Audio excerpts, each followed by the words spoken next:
Welcome to SportsCenter from the nation's capital. I'm Scott Van Pelt. You never know when you might witness history. Friday night in Denver, we saw it. Nikola Jokic, three-time MVP with a stat line which has never before been seen in the history of the NBA. We will visit with him in moments. De'Aaron Fox makes his return to Sacramento. We'll show you the reception that he got. NFL news has been stacking up fast and furious this week. Geno Smith headed to the Raiders. Adam Schefter explains how it happened and what the domino effect might be. First, we head back to Denver. Nikola Jokic is thrown on the headset. Nikola, hey, it's Scott Van Pelt. Welcome back to the show. I realize that you're a man that is often not impressed with what he does. But what you just did has never been done in the history of the game. Your stat line, a 30-20-20 night. I don't know if you know that, but I just would ask you to frame your performance. What did you think of what you did tonight?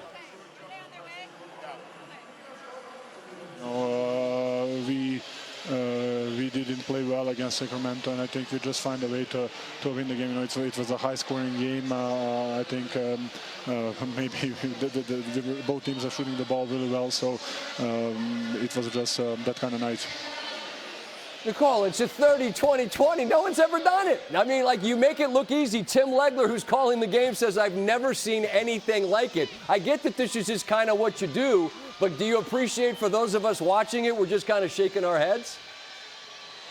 Thank you guys. I think I'm gonna see this and then think about this when my career is over. I always say that it's some kind of legacy that it's gonna be nice to go when I finish my career in my couch and like I had a really good game. So right now it's just we have a back-to-back in 2 days or tomorrow in 2 days. So I'm thinking how to get rest, how to recover myself. Okay, I understand. In terms of your team. And where you sit in the West, we know that there are really good teams around you, but your group has done it. As you play these last 19 games with an eye on the playoffs and trying to do it again, what's the sense of confidence you have of your ability to do it one more time, Nikola? I think we are not playing well. We are not. We have problems like every other team, but we are winning games. I think that's saying something about this team, and I'm confident. You know, we always find a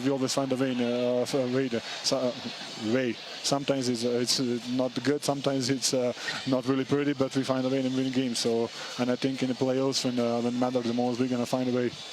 Well, I know you want to go get some rest, and we're going to spend the rest of the hour doing the one thing you won't, which is just saying what you just did was ridiculous. Congratulations, sir. An amazing night. I appreciate it, all right? Thank you. Yeah, it was a pleasure. Thank you. Thank you, guys. All right. Be well. Nikola Jokic. Yeah, what are you going to do? When I'm done, I'll say I had a good game. It's insanity. In addition to putting up the first 30-20-20 game in NBA history, it's his second career game with at least 25, 20, and 15. The other was in January. Only players with more are a pair of all-time legends, Oscar Robertson and Wilt Chamberlain. Come on, Albin, throw him up. Where's it? Albin. All right. There you go. We didn't rehearse it. I'm sorry. Those 8 combined games, by the way, by these 3, are the only such games in the history of the NBA. Ja Morant and the Grizzlies on a 4-game skid in Dallas, taking on this Dallas team, which is just decimated by injury.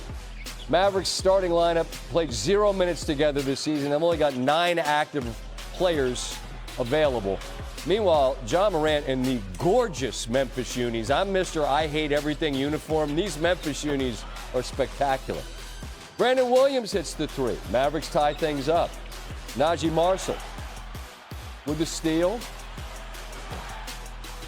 Williams, the first Mavericks player with 25 points, 5 rebounds, and 5 assists off the bench since J.J. Barea, 2016. Mavericks lead by 5 at the end of the third quarter.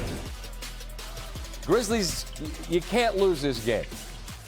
Ja, as good as anyone in the world at that play right there. Hanging, waiting, and finding some clean airspace. Remarkable bucket. It's a 1-point game. Now we're tied. 4 to go. Morant finds Desmond Bane, and the Grizzlies lead by 2. This is what we're used to seeing Bane do. That's cash from deep. He finishes with 27 and 16 boards. Grizz up 5. Morant Little body, create some space. He had 31 and 8, and the Grizzlies end up winning on the road by 11. De'Aaron Fox back in Sacramento as the Spurs visit the Kings. Kings fans showing up to support their former star, which is what they ought to do. Dude gave you guys all he had during his time there, and now he plays for San Antonio. Those are the first points of the game. He finished with 16 on a poor night from the floor, 6 of 17. There's a good look for the rookie out of UConn, Stephon Castle. San Antonio up 6. And the second, Zach LaVine would take over. He had a clean look, and he is just getting warm. That lit the fuse, and now here comes LaVine. Little fade away. Next Kings possession. LaVine, man, he caught that in rhythm, and you knew it was going up. Another three. Then LaVine uses the screen. Cookies. How about a 16-point second quarter? And the Kings lead comfortably. LaVine. Contested one-leg jumper. He's fine. Here it's steal for Keon Ellis. Goes coast to coast. Trey Lyles to DeMar DeRozan, who goes baseline. He had 22, and Sacramento's rolling. LaVine's night added up to a total of 36. Tough drive, and the floater's good. Kings, 127-109. The game we followed on Friday night was pushed to overtime by some late dramatics. We're tied at 122 after Denver saw a 21-point lead evaporate. Christian Braun looks like he hits the game winner. 3 of his 25, but there's 1.4 on the clock. Just enough time for a tremendous play. The inbound goes to Devin Booker.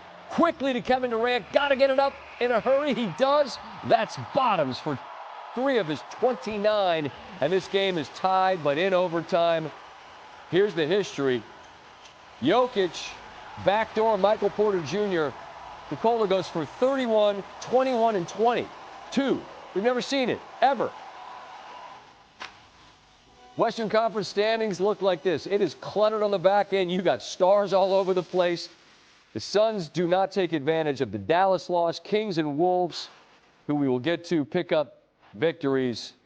And the Warriors sit there right at that 6. And again, the back end is loaded with superstars. It's going to be nasty out west. All right, we welcome in Perk, Kendrick Perkins. And Perk, I'm going to ask you to do what Nikola Jokic wouldn't do.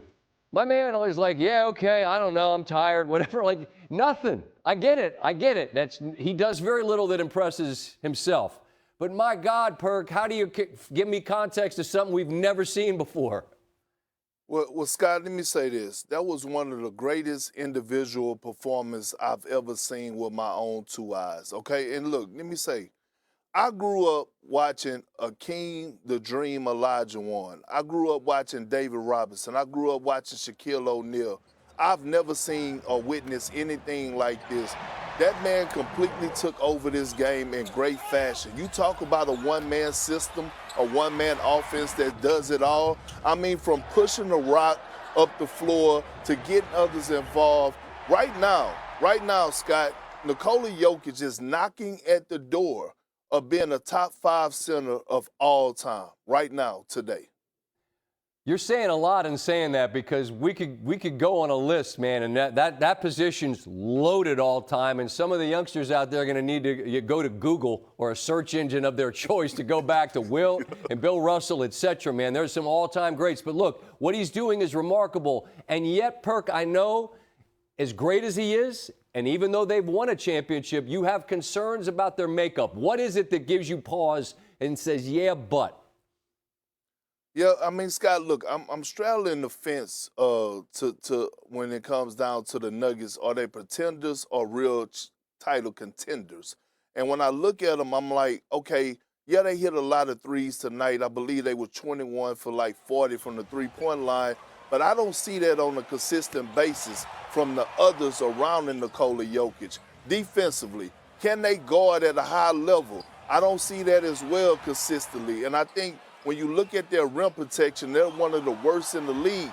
And so when I'm looking at the Oklahoma City Thunder and I'm looking at the Los Angeles Lakers, who have perimeter play, some elite perimeter play, can they get down and slide those puppies when it matters the most? I know that the Denver Nuggets can win a first-round series in the Western Conference, but when you have a guy like Nikola Jokic, your goal is to go win another championship. And I'm not there yet, and I'm not sold on the others being able to play consistent at a high level through a 7-game series. Right, you're talking about winning 16 games, not 4. I understand what you're saying. And when we look at the West, Perk, and we just saw some of the teams, I mean, they're loaded with all-time greats and sexy storylines and teams that added guys, and you got OKC, who's incredibly young, and they're everybody's favorite squad to watch. I get it. Memphis has got Ja, and we understand he got hurt and he's had issues that took him away from the game for a period of time. But that's a team I don't hear people talk about a ton, and Ja Morant has got a whole lot to love about his game. What stands out to you? Well, Scott, we needed this game tonight out of Ja Morant. Everybody wanted to see this Ja Morant tonight. And I understand Coach Taylor Jenkins, he have a new system, new offensive system where they don't run a lot of ball screens. Everyone touch the ball. But that's not going to get you to where you're trying to go in far as competing in the Western Conference at a high level. I want to see this team that we saw tonight where Ja Morant exploded for 24 points in the second half, 29 field goal attempts. That's the Memphis Grizzlies that are going to go far in the playoffs consistently. He finally got his swag back, and all it takes is one game, Scott. We saw that he looked defeated when SGA came into Memphis and gave him that work, and I was curious to see how he was going to respond to a depleted Dallas Maverick team, and he responded in great fashion after starting off on a sluggish start in the first half. Perk, I appreciate you hanging late with me. Good to visit a couple times this week. All flats for you this weekend, my friend. I look forward to talking to you again soon, all right? Appreciate you, Scott. All right. From Perk to some news from the National Football League, man. There's a whole lot going on this week.